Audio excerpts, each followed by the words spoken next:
ये हमारे motion graphic का आखिरी सीन है। इसमें मुझे बस ये तूफ़ानी शिपिंग और नॉट कमिंग स्लो को एनिमेट करके दिखाना है। और लास्ट टाइम हमने ये बनाया था, तो इसके फ़ौरन बाद अब ये आएगा। तो अब ये डायरेक्ट आ जाएगा तो अच्छा नहीं लगेगा, तभी इसमें भी हम कुछ करेंगे। तो एक चीज़ मैंने सोची थी, वो मैंने करने का फ़ैसला किया। बाय द वे, इसमें जो कलर स्कीम इस्तेमाल कर रहा हूँ वो ये वाली है, red, orange, yellow, dark green और एक्वा। तो इसको मैं ऑफ़ कर देता हूँ। सबसे पहले मैं एक नई लेयर बनाऊंगा और इसका नाम मैंने रख दिया स्ट्रोक। अब मैं इफेक्ट्स में जाऊंगा और यहाँ मैंने स्ट्रोक का इफेक्ट लेके इसके ऊपर डाल दिया। ठीक, तो स्ट्रोक का इफेक्ट क्या करता है बेसिकली, कि हमारी जो लेयर है उसमें हम लाइनें बना सकते हैं और उनकी हम ऑफसेट या एनिमेट कर सकते हैं। तो वो मैं भी दिखाता हूँ। जैसे अभी मैं चाह रहा हूँ कि ये जो स्ट्रोक इफेक्ट है वो ट्रांसपेरेंट पाए, यानी ये जो अभी हमारी लेयर है अभी वो ट्रांसपेरेंट हो गई है। ठीक, अब इस पे जब मैं लाइंस ड्रॉ करूँगा, फॉर एग्जांपल इस लाइन का कलर मैं कर देता हूँ रेड। ठीक, ब्रश साइज भी बड़ा कर देता हूँ थोड़ा, ताकि लाइन नज़र आए।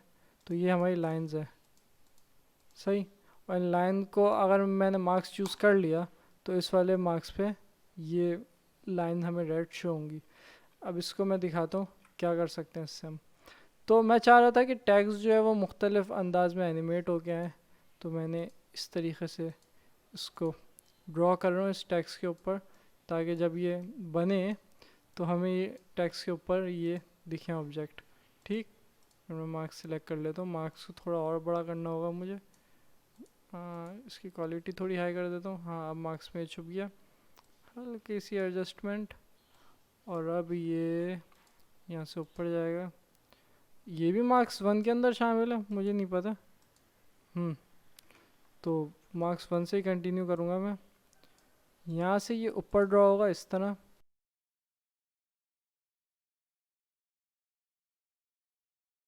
तो हमने ये मार्क्स ड्रॉ कर लिया है। अब मैं आपको दिखाता हूँ ये किस तरीके से आया है। तो इसकी अगर मैं लेयर ऑफ करूँ तो उसके ऊपर ये तूफ़ानी शिपिंग का मार्क्स आया हुआ है। ठीक, तो अब इस लाइंस को मैं अल्फ़ामेट कर दूंगा तूफ़ानी शिपिंग से।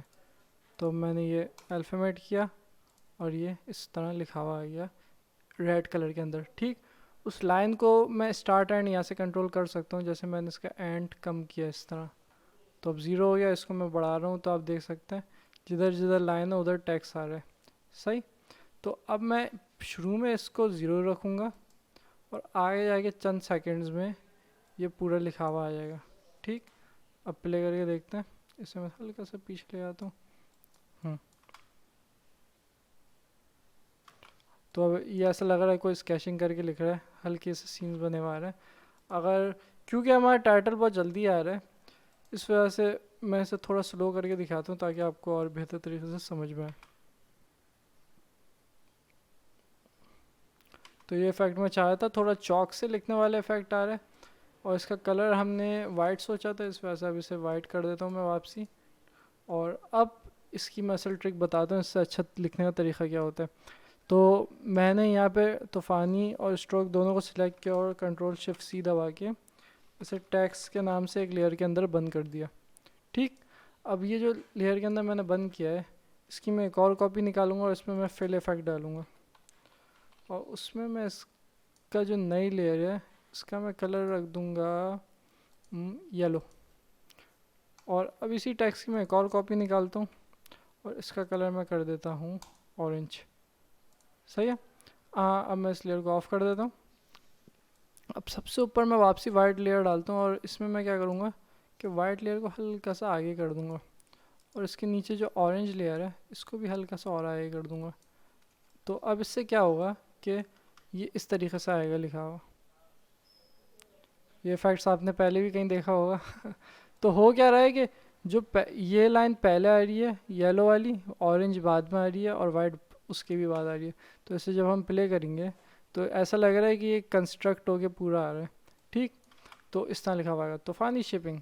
अब ये बहुत ज़्यादा तेज़ जा रहे हैं लेकिन मैं इनको मज़ीद तेज़ कर रहा हूँ। इसकी वजह यह है कि मैंने जो वॉइस ओवर में अपने कहा है वो थोड़ा तेज़ी का है। ठीक, तो प्ले करके देखता हूँ। ठीक है, तो अब ये आएगा किस तरह, ये जो बैकग्राउंड है इसका वो पहले इधर नहीं होगा, यानी पोजीशन इसकी यूँ रख देता हूँ और अब पीछे ले आता हूँ बैकग्राउंड को। तो इधर पिछला सीन होगा, पिछले सीन के ऊपर ये इस तरह तेज़ी से आएगा। बैकग्राउंड की मैं एक और कॉपी निकाल लेता हूँ और उसका कलर मैं कर देता हूँ येलो। उसका हल्का सा पीछे ले आता हूँ, एक सेकेंड, पीछे का मतलब पीछे होता है ना, इस तरह। आई थिंक थोड़ा सा गैप ज़्यादा है, थोड़ा कम कर देता हूँ, इतना गैप ठीक है। अब प्ले करता हूँ,